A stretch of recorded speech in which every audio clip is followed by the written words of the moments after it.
everyone, this is Fox or Foxy, your drama teacher here. Welcome back to my YouTube channel.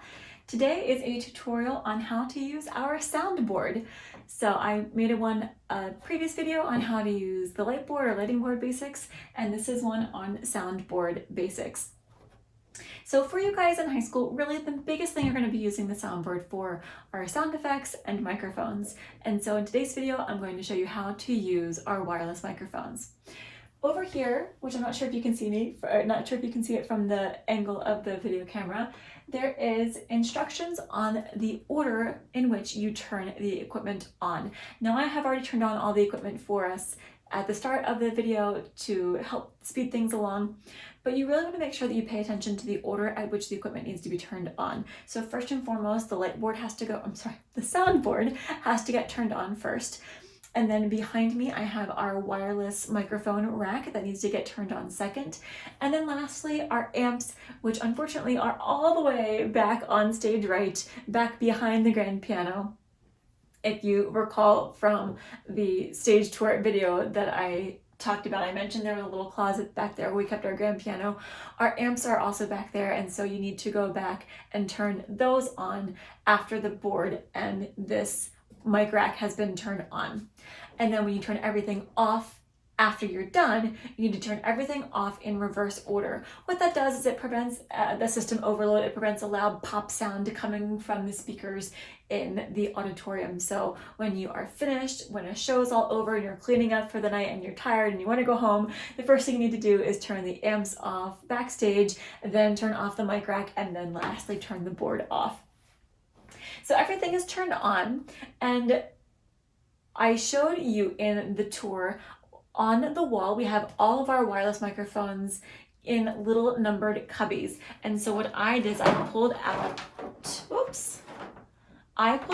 microphone number 1, and it is this. It is a Shure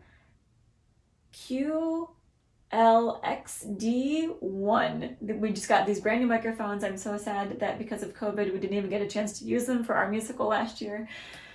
But we have these brand new microphones, and unfortunately they came with lavalier pieces, but I went ahead and I invested in some really good quality over-the-ear microphones for our performers. But for today, and I'm just going to show you how we get sound with this. It's the same process.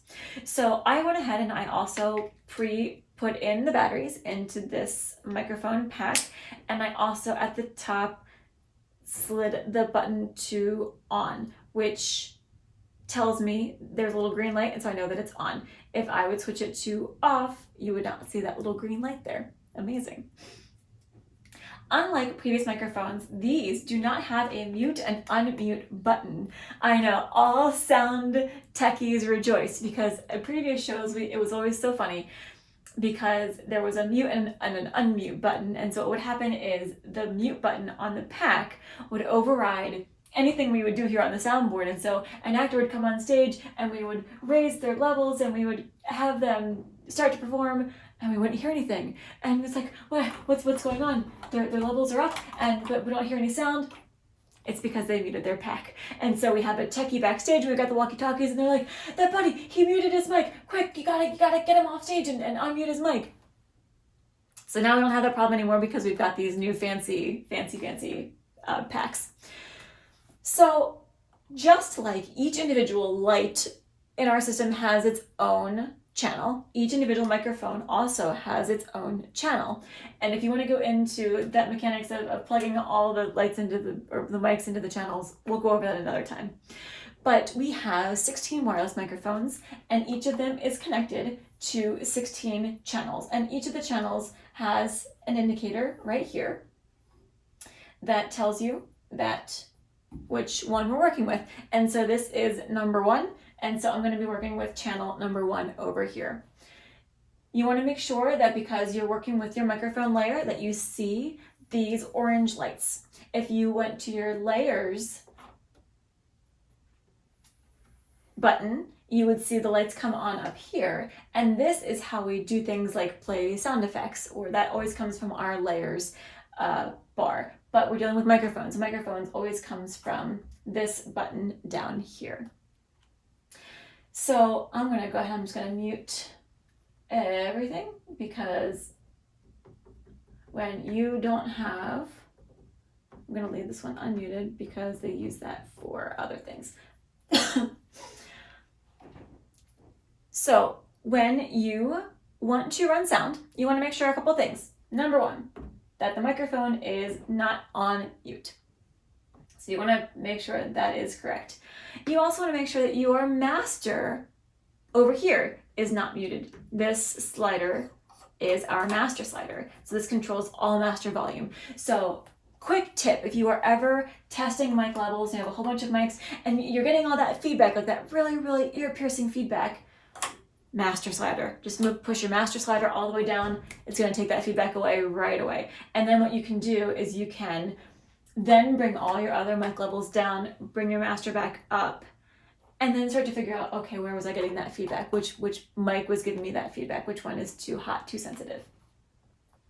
You're also going to want to look at these individual light levels here. So above every single channel, you have 3 different light indicators. 2 of them are green and 1 of them is red. What happens when you get to a red light in a car? You stop. So if you ever see a red light on a soundboard, red is bad, so you must stop. Red means that the mics and the sound is too hot. You're getting too much signal is coming through the soundboard, is coming through the microphones, and so red is bad. Over here you have the master, where you have multiple levels of green. You even have some levels of yellow, and then you have the red. There's only 1 red button. So if this master over here gets to the red, you're gonna be in a lot of ear pain from that high-pitched feedback sound. So what you do to stay safe is you have basically 1 green light at the bottom, and you want to make sure that green light is solid. What that means is that you have a strong signal strength. If this green light is flickering, it means you have a weak signal and you're not even going to get good sound from your microphone. So I have my microphone here. I have this master turned up. The master is not on mute. I have this turned all the way down, which means I'm going to, if I talk into the microphone, I'm not going to have any sound because the volume is down. But I'm talking into the microphone, and what I can see right now is I have a solid green signal as I'm talking into the microphone, and that's exactly what I want. I want that solid green light. That means my signal strength is good. Now, as I talk into it more, if I hold the microphone really, really close to my face, you see I'm getting that red. That red is bad. That red means that there's too much signal coming through. That means that the microphone is either too close to my mouth or that I'm talking too loudly. Whatever the reason, that red is bad. Basically what you want is you want it to be close enough so that you're just getting a little bit of a blinking from that second light there, but not getting any sort of red. So right now I'm having some trouble figuring out, and obviously we wouldn't be using this microphone, and so we would be using an actual body mic, and so we would position the microphone correctly, and then we would adjust the levels. Now I want to see if I'm going to get any kind of sound at all, so I'm just going to set this down. I'm going to hold this up. Yeah, that's fine. Okay, so now I've got a solid green signal. I don't have any sort of a light. Oh, there, I've got a little bit of blinking light in the second light, which is perfect, and I don't have a lot of red light, so that's great. So now what I'm going to do is I'm going to just inch this up a little bit, and I'm going to go check, check, check, check, check, check, check, 1, 2, 3, 4, check, check, check. Look at that. Now I've got some sound.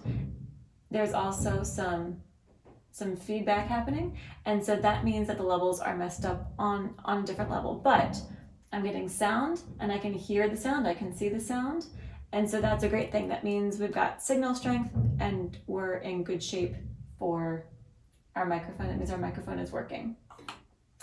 Now, what we're going to do is, because when I talk into the microphone, we're getting some of that red, and we're also getting some of that popping, that put sound. We're going to select this microphone, which means it's now highlighted on our digital screen here. And so what we're going to do is we're going to look at the gain, and gain is what we want to adjust when we are talking about sound levels, because my voice is going to sound much different than your voice. My husband has a very, very deep voice, and I have a much higher pitched voice than him. And so microphones, they don't know who's using them. They don't know that I'm a girl. They don't know that my husband's a boy and that I have a higher voice, that he has a deeper voice. And so we have to tell the microphone, we have to tell the system, hey, this person has a higher pitched voice. This person has a deeper pitched voice. And so we need to adjust these levels. That way we're not overloading the system, and that we are making sure that we have a good sound for whoever is using this microphone. So I'm going to turn this up a little bit now so that we're going to get some sound. So check, check, check. I can hear myself, but I'm also still hearing some of that, like that kind of gritty, annoying sound that if I were on stage, the audience would be very distracted by that more so than anything else. So then you're going to adjust this. That way you get less and less of that, but then you still hear the sound of my voice in the thing. And so for every single person, this is going to be different. And that's why I can't stress enough that when you are using wireless microphones and when you have actors on stage, you do not want to share microphones unless you have two people that have very, very similar sounding voices. I know it's so easy, it's so tempting to share microphones because maybe you only have so many resources and you want people to be mic'd, and because of that you only have so many mics, and you have to have one person swap with another person because that's the most natural decision for when they're on stage. But if they have really different quality voices, using the same microphone is really going to mess up with your whole sound system. And so essentially what you do is you're going to have one microphone for person A, microphone 2 for person B, microphone 3 for person C, and you're going to set these levels during your mic check at the very, very beginning of the day. And so you'll have everyone come out, they'll get their microphone, they'll tape it to their back and their neck and their face, and they'll go on stage and they'll do a mic check. And during that mic check, that's when you want to test the levels, it's when you want to set the gain, that's when you want to do any kind of modifications you want to make. Just like the light board, you want to pre-plan and pre-record all the cues you're going to use well before opening night. Same thing with your soundboard. You want to understand your actors' levels ahead of time. That way when you're running a show, you see up person A just came on stage, now they're up. Person C just came on stage with them, now they're both up, and you're not going to worry about feedback because you've already done all of that testing ahead of time. And so that is really, really important, that you're going to select the microphone, adjust the gain levels for the actor individually, and then make sure that actor C always has microphone C, and that when you do your mic check at the beginning of every production, at the beginning of every rehearsal or every performance, you want to make sure that nothing has changed in the system, that nothing has been reset. You want to make sure that, when you have these 3 actors on stage at the same time and all 3 of their levels are here and all 3 of their mics are unmuted, that you're still not getting anything in the red here, that you're not getting any kind of wonky sounds or put sounds or any kind of feedback. And then as soon as they go off, you can bring them down, and they're not going to be on for a while. You can go ahead and mute them, and look, then actors 4 and 5 are coming in, so you want to make sure that they're ready to go. But you've already done the sound check for all 16 of your microphones, and so you know that the levels are all good and everything is well balanced. All right, you guys, that is super, super introductory, fundamental microphone basics. So if you have any interest in sound, I encourage you to look up more tutorials, and we'll be learning more in class about how to adjust gain and playing around more so with microphone levels. We'll also get more into the layers and the mixers with sound effects in another time in another video. That's all for today, you guys. Thanks for watching. Bye!